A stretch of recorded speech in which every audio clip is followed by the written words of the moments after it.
Something shifted, and you didn't even announce it. One day the conversations felt normal, the next there was hesitation, a pause, a recalculation in their eyes before they spoke to you. The energy in the room changed when you entered, subtle but undeniable. You didn't raise your voice. You didn't challenge anyone. You didn't declare independence. But something broke, and everyone felt it. They can feel something changing. It shows in the way they study you now, as if searching for the version of you they used to understand. Your reactions don't arrive on cue anymore. Your laughter isn't automatic. Your silence lingers longer than it should. And that silence says more than words ever did. At first, you thought it was in your head. Maybe you were imagining the distance. Maybe you were overthinking the tension. But the pattern repeated itself too consistently to ignore. You stepped slightly outside the invisible agreement most people live inside. The unspoken contract of predictable behavior, emotional availability, and quiet compliance. And the moment you stepped out, the balance tilted. This wasn't random. It wasn't mood. It wasn't coincidence. It was awareness beginning to surface. You used to participate without realizing you were performing. You over-explained your decisions so no one would misunderstand you. You softened your opinions to keep the peace. You laughed on cue. You apologized quickly. You shrank just enough to fit into rooms that were never built for your full presence. You followed rules you never consciously agreed to. Inherited expectations disguised as normal behavior. You thought that was maturity. You thought that was harmony. But something didn't snap emotionally. It snapped cognitively. You saw the pattern. You noticed how often you were adjusting yourself to maintain comfort for others. How frequently you were proving your worth without being asked directly. How much energy it took to remain digestible. And then quietly you stopped. You stopped arguing with people committed to misunderstanding you. You stopped chasing validation from those who rationed it strategically. You stopped performing a version of yourself designed for easier consumption. That's when the first cracks formed. Because systems, social, professional, even familial, rely on predictable behavior. They depend on your reactions arriving on schedule, your insecurity being accessible, your approval being earnable. When you were easy to read, you were easy to manage, but now you're calm, observant, deliberate. You don't rush to defend yourself. You don't fill every silence. You don't volunteer vulnerability to people who haven't earned proximity. And that unpredictability destabilized the rhythm. At first, it looked like distance, maybe even coldness. But the more you paid attention, the clearer it became. This wasn't chaos. It was clarity. The system was never as strong as it looked. It just felt permanent because everyone agreed to behave as if it was. Social expectations, workplace hierarchies, friend group dynamics, family roles that were assigned before you understood yourself. Even the endless loop of online validation, where worth is measured in reactions, none of it runs on truth. It runs on emotional compliance. It survives because people play their parts. The agreeable one, the overachiever, the mediator, the rebel who never truly leaves, the dependable friend who absorbs everyone else's chaos, the quiet one who never disrupts the pattern. You were assigned a role too, and for a long time you played it well. But the moment you withdrew your emotional labor, something destabilized. You stopped cushioning conversations. You stopped translating your boundaries into something more palatable. You stopped volunteering reassurance to people who only felt secure when you were smaller. You didn't attack the structure, you didn't expose it publicly, you simply stopped feeding it. And suddenly, they couldn't read you the same way. The cues were gone. The predictable reactions disappeared. The old triggers stopped working. They couldn't predict you. They couldn't anticipate your responses. They couldn't control the narrative about who you were, because you were no longer reinforcing it for them. That's when tension appeared. Not because you became aggressive, but because you became independent of the script. You versus them was never about dominance. It was about awareness. They are still operating inside inherited patterns, protecting fragile hierarchies that require constant participation. You stepped outside just far enough to see the seams. And once you see the seams, you can't unsee them. Most people notice the cracks and rush to repair them. They return to their roles. They apologize for evolving. They shrink back into familiarity because isolation feels heavier than illusion. Most people go back. You didn't. And that's when awareness stops being quiet. It becomes confrontation. The shift didn't go unnoticed. At first, it was subtle, a slight change in tone, a joke that felt sharper than it needed to be, mockery disguised as humor, testing to see if you would react the way you used to.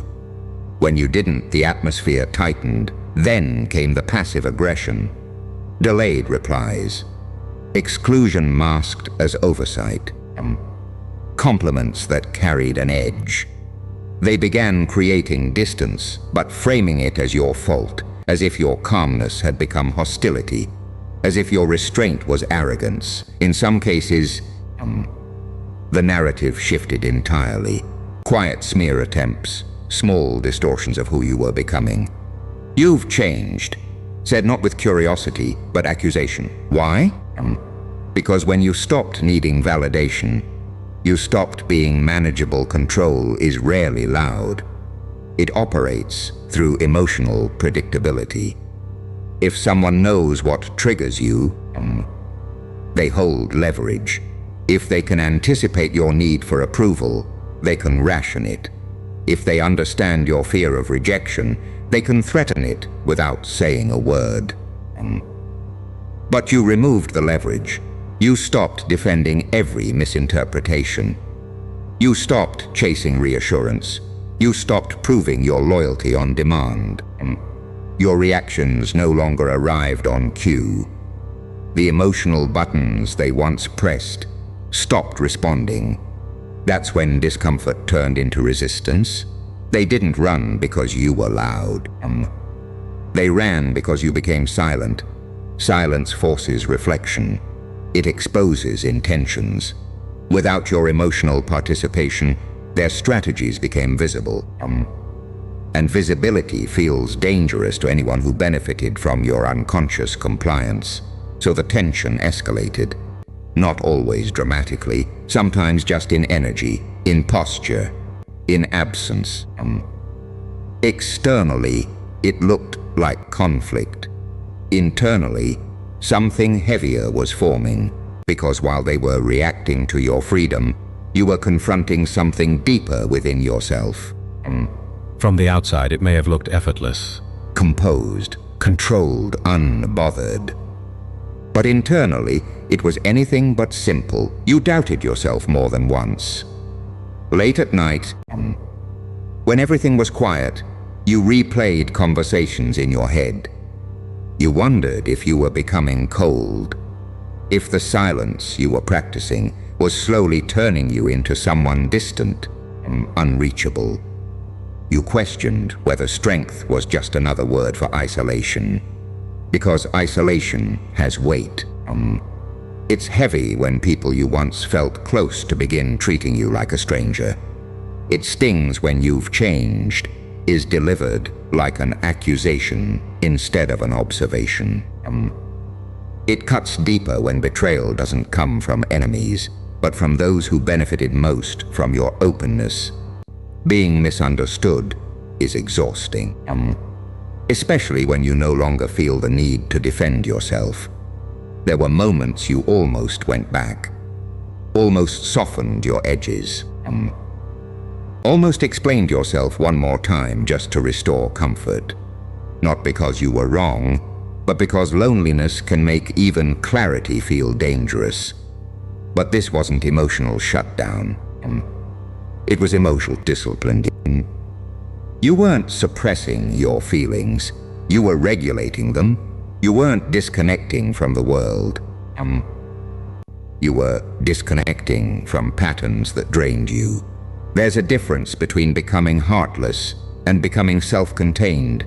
Old you reacted quickly, explained endlessly, proved loyalty repeatedly, sought reassurance when tension rose. Old you believed understanding had to be negotiated in real time. New you observes first, chooses responses carefully, conserves energy, accepts that not every misunderstanding requires correction. New you understands that silence can communicate boundaries more clearly than paragraphs ever could. You're operating from somewhere deeper now, not from impulse, not from insecurity, not from fear of being alone, but from awareness. And that awareness forced you to confront your own attachments, your need to be liked, your discomfort with being misread, your habit of overextending empathy to people who never returned it. That confrontation was the real war, not you versus them. You versus the parts of yourself that still wanted to be chosen at the cost of self-respect. And slowly, doubt began turning into something steadier. Not confidence, clarity. Clarity sharpened your vision. Once the emotional noise settled, patterns began revealing themselves with uncomfortable precision. You noticed who only called when they needed something specific, who disappeared when you stopped initiating, who grew uneasy the moment you set a boundary without apology. You saw who respected your strength but mocked your vulnerability, who admired your discipline yet felt threatened when you no longer sought their approval. The reactions weren't random. They were predictable once you stepped back far enough to observe them. The illusion shattered quietly. You realized most dynamics weren't built on mutual understanding. They were built on access to your time, your empathy, your reassurance, your reactions. When you limited that access, the structure exposed itself. This isn't your final form, because awareness changes architecture. The moment you see the blueprint of a system, you can't participate in it the same way again. Unconscious agreements rely on invisibility. Once illuminated, they lose power. You can choose differently, speak differently, or say nothing at all, and that choice is disruptive, not because it's loud, but because it's rare. When one person detaches from a pattern, it forces everyone else to confront their position inside it. Your withdrawal became a mirror. Some avoided it, some resented it, some ran from it entirely. Millions, metaphorically, run from awareness because it demands responsibility. It asks questions most people don't want to answer. Are they contributing equally? Are they honest? Are they operating from strength or insecurity? You didn't announce your awakening. You didn't preach it. But the shift in your behavior carried implications. It suggested independence. It suggested you were no longer dependent on roles assigned to you. And that quiet independence spreads, not through speeches, through example. Awareness stops being fragile once it stabilizes. It begins to feel less like disruption and more like direction. The realization settles in your chest with unexpected calm. You're not just observing the blueprint anymore. You're understanding how to rebuild around it. What hurt you was never random. Betrayal, rejection, isolation. At the time, it felt like collapse, like something was being taken from you that you couldn't replace. But pain has a direction when you stop resisting it. It forces you inward. When distractions fall away, you're left alone with your thoughts, alone with your patterns, alone with the uncomfortable truth about what you tolerated and why. Silence becomes less of a punishment and more of a sharpening tool. You start hearing what you ignored before. You start noticing what you once excused. Loss builds discernment. You begin to differentiate between attention and respect, between proximity and loyalty, between intensity and sincerity. The things that once impressed you no longer do. The things that once hurt you no longer reach as deep. They thought it would break you. They assumed the isolation would make you desperate. That rejection would send you chasing. That betrayal would make you bitter or loud or reckless. It didn't. It refined you. This is the rare transformation phase most people never reach. Pain arrives, and they rush to escape it. They numb it, replace it, distract themselves from it, and in doing so, they repeat the same patterns with different faces. Most people experience pain and regress. You metabolized it.